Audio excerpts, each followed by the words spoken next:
이 아침 주시는 말씀은 구약성경 에스라 7장 1절에서 10절 말씀입니다.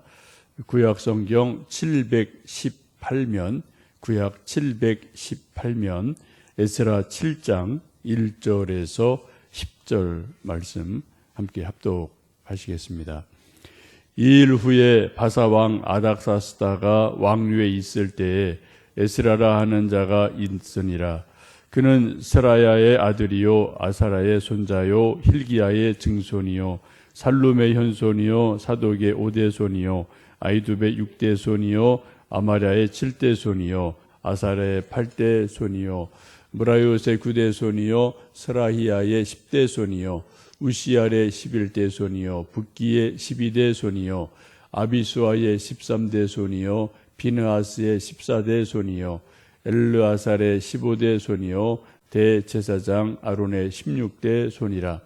이 에스라가 바벨론에서 올라왔으니 이는 이스라엘의 하나님 여호와께서 주신 모세 율법에 익숙한 학자로서 그의 하나님 여호와의 도우심을 입음으로 왕에게 구하는 것은 다 받는 자이더니 아닥사스다 왕 제7년에 이스라엘 자손과 제사장들과 레위 사람들과 노래하는 자들과 문지기들과 느디님 사람들 중에 몇 사람이 예루살렘으로 올라올 때에 이 에스라가 올라왔으니 왕의 제7년 다섯째 달이라.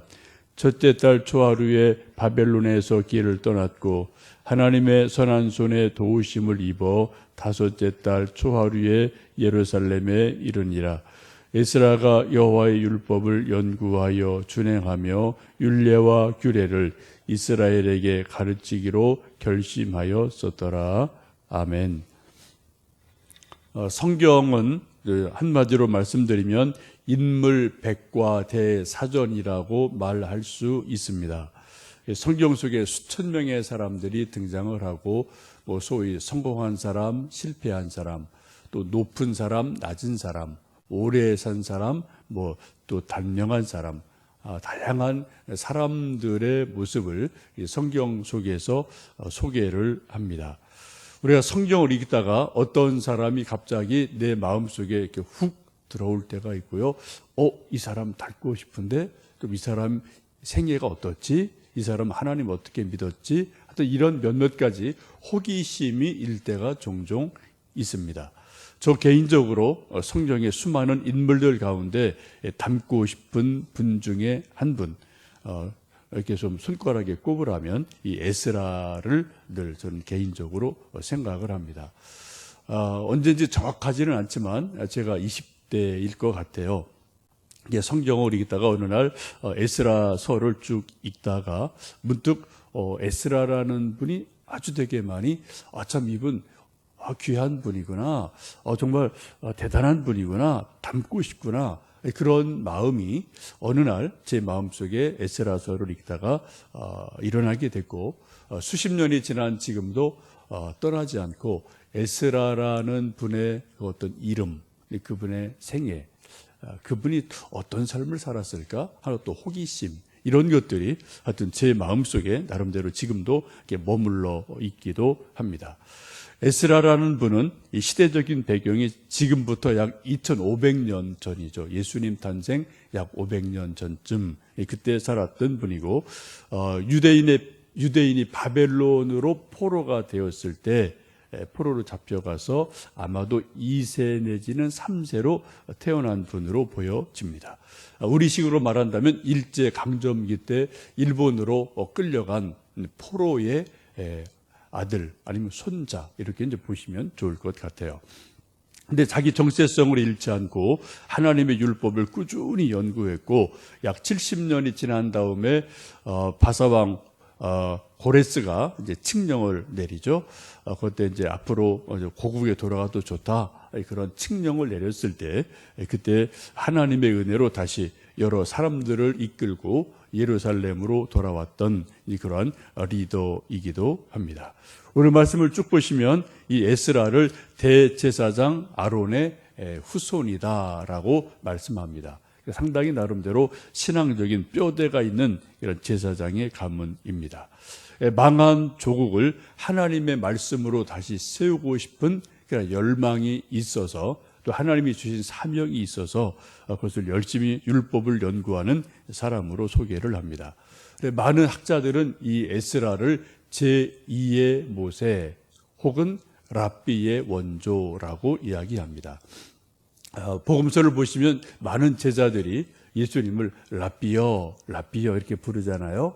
랍비라는 말은 쉽게 말씀드리면 율법 선생님이라는 거죠. 율법에 정통한 하나님 말씀에 아주 정통한 그런 율법의 선생님인데 그 율법의 선생님 랍비의 원조, 일대 원조를 많은 학자들은 이 에스라라는 분으로 보기도 합니다. 그만큼 상당히 의미가 있는 분이죠.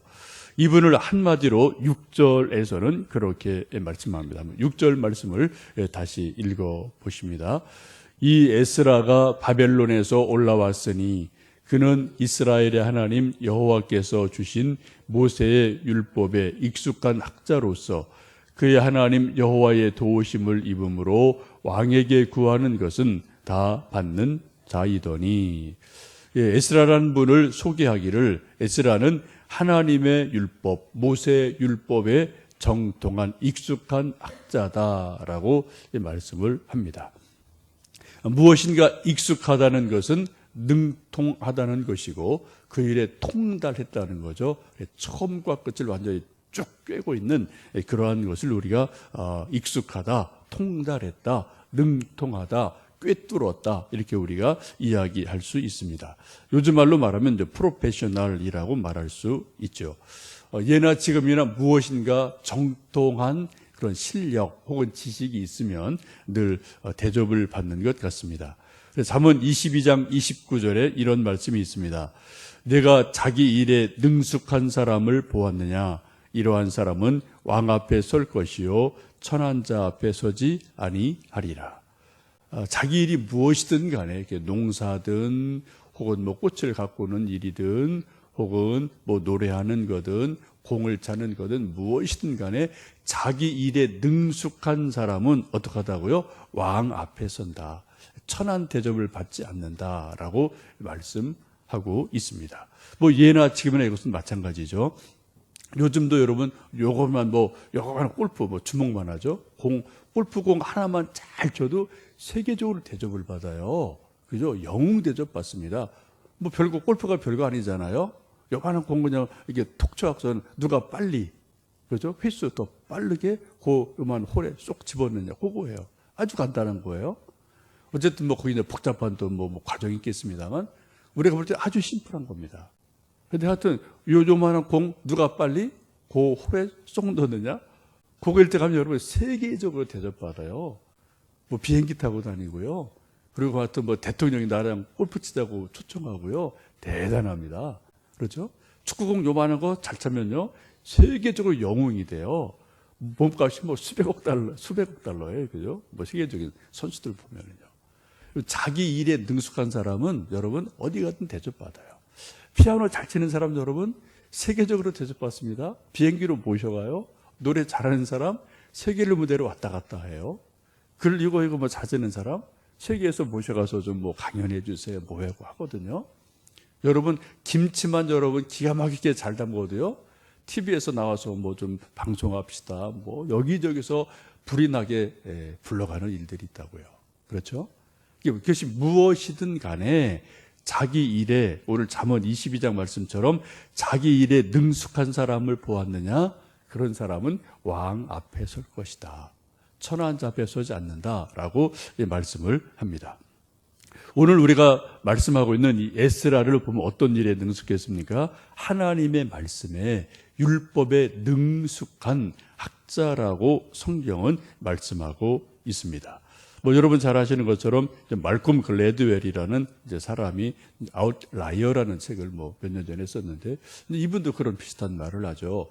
그래서 어떤 한 분야의 음악이든 컴퓨터든 또 스포츠든 한 분야의 세계적인 전문가들은 하여튼 뭐 여러 특징이 있는데 이제 이분이 이제 여러 가지 사람을 쭉 연구하면서 10년 법칙 혹은 뭐 1만 시간의 법칙 이런 것들이 있다는 걸 이게 뭐 객관적으로 밝혀내기도 하는데 이것을 우리나라 말로는 뭐 한 우물 파라 그런 우리 조상들의 말씀이기도 하고 또 우리가 6월 셋째 주에 초청할 봉병호 박사님 이제 말을 빌리면 10년 법칙 먼저 이렇게 또 이야기할 수도 있습니다. 어쨌든 지금 에스라가 식민지에 잡혀가서 포로된 상태에서 2세, 3세로 태어났는데 그에게 낙심하지 않고 하나님의 율법을 열심히 연구하고 공부해서 율법에 익숙한 사람이 됐다라고 성경은 말씀합니다. 하나님께서는 그런 율법에 익숙한 에스라의 지식을 활용하셔요. 그리고 그 열정을 활용하셔서 다시 이 포로된 사람들이 고국으로 돌아오고 예루살렘이 세워지는데 결정적인 리더로 쓰임 받는 것을 보게 됩니다. 이 에스라가 율법에 익숙한 결과가 무엇인지 다시 한번 우리 에스라 7장 6절에서 9절 말씀까지 좀 한 번 더 읽어보실까요? 6절부터 9절입니다.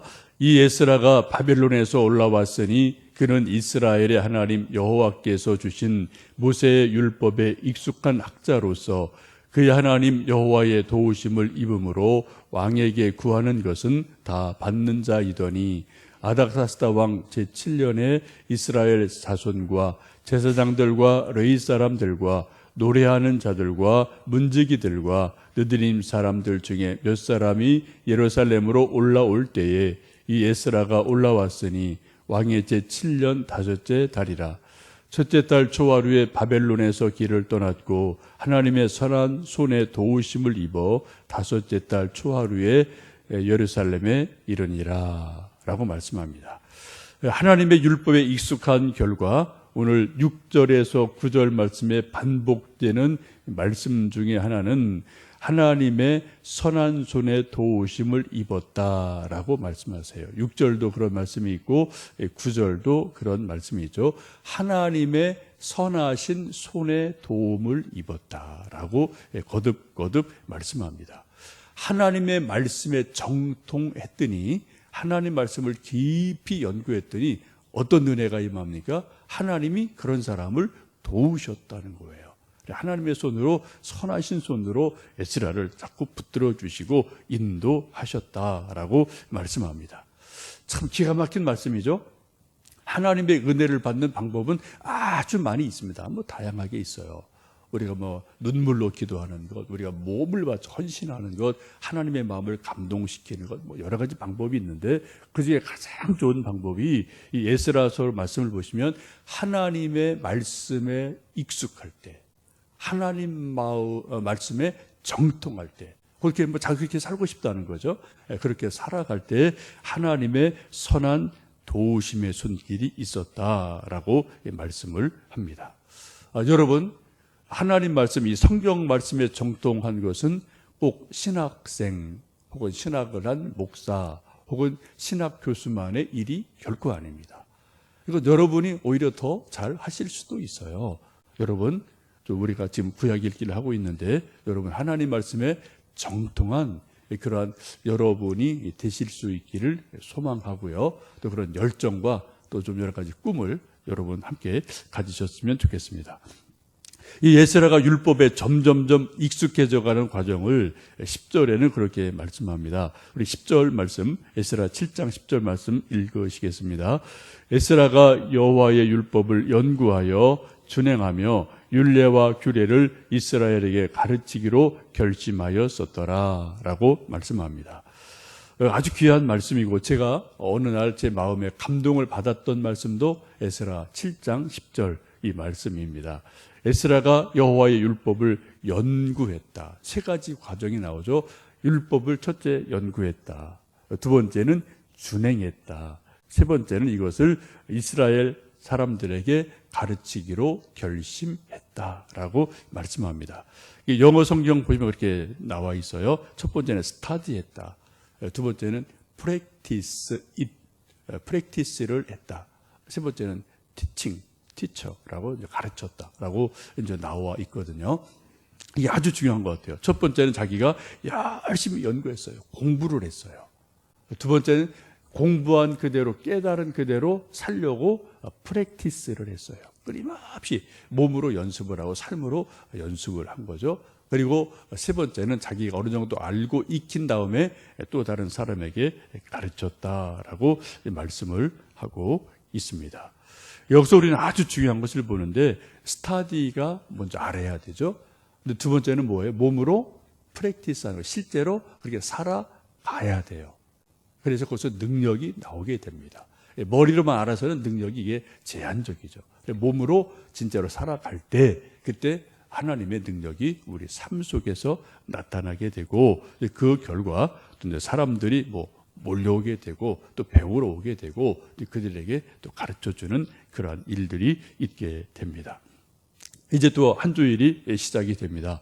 또 이제 요 주간 초반부에 에스라 또 여기 10장까지 있으니까 이제 조금 하루 이틀 더 읽으시면 돼요.